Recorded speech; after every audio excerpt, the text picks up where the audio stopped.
Welcome to some new r/malicious compliance stories, where people comply to the letter, but not the spirit of a request. I hope you had a great day. Thanks for all the likes and comments on the last video. If you would like to support this channel, please hit the like button and consider subscribing if you enjoy the content. And now, let's start with the first story. It's called Stubbornness Costs Double. This happened 6 years ago. I worked at a hardware store where I handled and sold heavier items such as wood, stone tiles, metal sheet and the like. When someone buys wooden sheets, beams or anything wood, we would offer them a free sawing service where we cut the materials to their specified dimensions. But whether you need a tiny piece or the whole sheet, the price stays the same. Most people want just a few clean cuts, which took a minute at most. Others wrote a short list of dimensions for me to cut. Sometimes it was a puzzle to get the most pieces out of the least wooden sheets. Better to give the customer the most bang for their buck than to create unnecessary waste material. That is, if they don't order me around for no good use. There was this old man who came prepared with a schematic drawing. Often great, but not if the dimensions are bad. Each wooden sheet was exactly 8 by 4 feet, and the old man had fit his needed dimensions exactly within the length of the sheet. In theory, it makes sense. But in practice, for each cut I make, 1/8 of an inch is sawed away. I see that all the pieces amount to exactly 8 feet in length. We need to take into account 1/8 of an inch for each cut I make, so I can't cut this many pieces from one sheet. What do you mean? Can't you just cut exactly as I have drawn? Yes, but then you will miss the last piece. But I think I can saw all the pieces from one sheet by sawing the big pieces first and the smaller pieces last. Nonsense, just saw as I've drawn. It works out to exactly this many pieces. But then you'll need another sheet. Each cut removes 1/8. He cuts me off. No, it doesn't. Just do your job already. The real conversation was longer, and I was fed up with his stubbornness, so I placed the sheet on the workbench and started sawing. There were quite a few thin pieces, so also a lot of times 1/8 of an inch. And guess what? The last piece was too small. Why is that last piece so small? I explained the whole thing again. If you want this piece, you'll need to get a second sheet. I don't know why, but sometimes people need to see the bad results before they realize that they made a mistake. He proceeded to tell me I didn't explain it well enough the first time. But then I reminded him that I should just do my job already, as he said. Without saying much else, he went to grab another sheet for me to cut the last piece. Most people give us unused, waste materials, but he took the nearly full-sized sheet with him. Luckily, most other people do understand that you don't split wood, but rather remove a thin slice to create two pieces.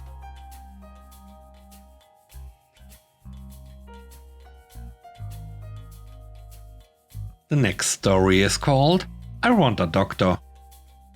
This story takes place a few years back, when I was doing a clinical rotation in phlebotomy for my degree in medical laboratory science. I was placed in the emergency department of a local hospital, practicing poking patients and drawing their blood. All the staff knew that my snow-white scrubs meant I was a student, but some patients took them to mean I was a physician. One night I happened to walk by an exam room where an altercation was taking place between a patient I will call Mr. Smith and a very patient nurse. Altercations were a fairly common occurrence, but I was still pretty green, so it was hard not to stop and listen in. I've been doing this for 30 years, Mr. Smith. I can assure you, I don't care how long you've been doing this. I want a doctor to place my IV.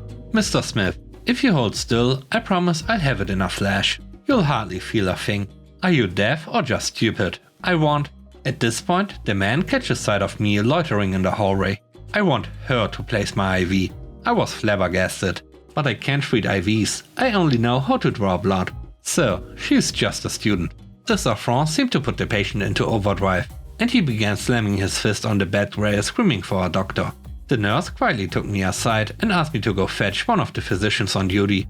I ran to get the kindest one, as I was afraid of getting snapped at by the other doctors working that night. I called him Dr. Anderson. Dr. Anderson patiently listened to my explanation, wordlessly grabbed an IV kit out of the cupboard and followed me to the patient's room. We could hear the patient still throwing his tantrum as we walked down the hall.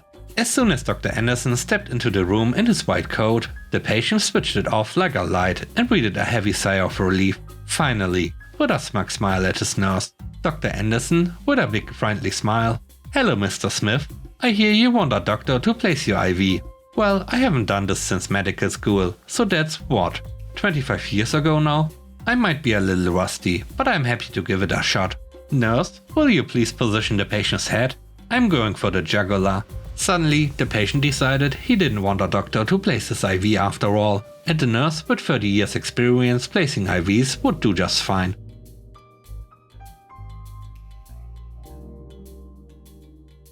The third story is called A New Policy. A few years ago, I was working in the compliance team for a large NGO. I had covered a few roles in this team and was largely left to get on with my work by my managers and SLT as they trusted me. One of the big parts of the role was approving requests for information internally. Much of this was quite mundane, but the rules were there for good reasons. For example, you don't really want your manager to have access to your emails. Even if someone needs access, it should be HR with a reasonable reason given and rules surrounding it. A manager in the fundraising team who had just had a staff member in his team leave messaged me. He told me he needed ongoing access to the staff member's email account for the next 6 months. I told him I couldn't do this without a good reason, e.g. the business biz, they had been fired so there wasn't a handover. For context, I was a supervisor, so the slightly junior. He then told me to come to his desk and proceeded to tell me he wanted to see a policy before the end of the day. Otherwise he would go to my manager. I knew my manager would back me up, but he had raised a good point that it wasn't an official policy. The tone of the exchange was patronizing and superior. So it was in this context that I decided to go to my desk and write the policies. I dropped my manager an email explaining I had identified a gap in our policies relating to manager email access. Also explaining I wasn't busy and telling them I could sort it out by the end of the day. The policy was, I believe, a balanced and proportional policy, explaining why unrestricted management email access is a bad business practice, unethical and should only be done in set conditions carefully regulated. The manager, with his patronizing and rude demand for this policy, got a copy by the end of the day. I believe the policy is likely still in use.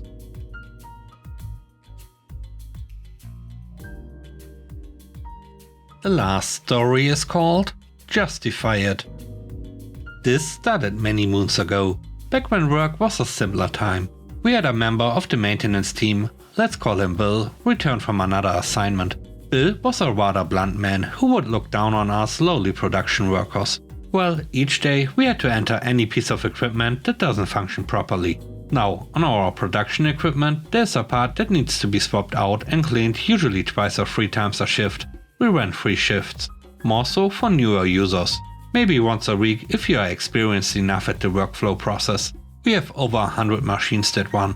Bill decided that we are no longer explaining the reasoning behind cleaning as it wasn't descriptive enough and we had to justify our actions of replacing the part for cleaning. Being the lead of production for an entire shift, I offered to support my team and fill out a new cleaning log to justify the cleaning procedure.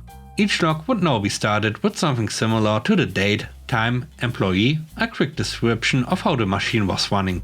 At this point I might add the actual issue that was detected to require the cleaning. Then I would continue to explain how we switched the part out, who switched that part out, maybe add in a witness statement about the problem. This way Bill would have to come through every line of these cleaning logs to find the justification, so he could record it as he had volunteered himself to track this new data.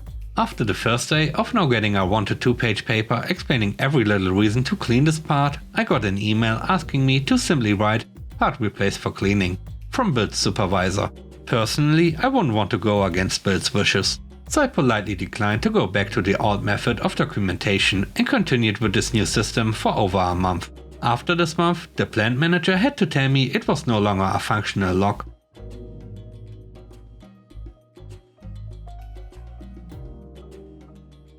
And with that, we end today's video. Let me know what you think about the stories. On a scale of 1 to 10, how would you rate the stories and today's video? I hope you enjoyed the video. If you like what I do and want to support me, please subscribe and hit the like button. I hope you have a great day. Stay safe. Bye bye.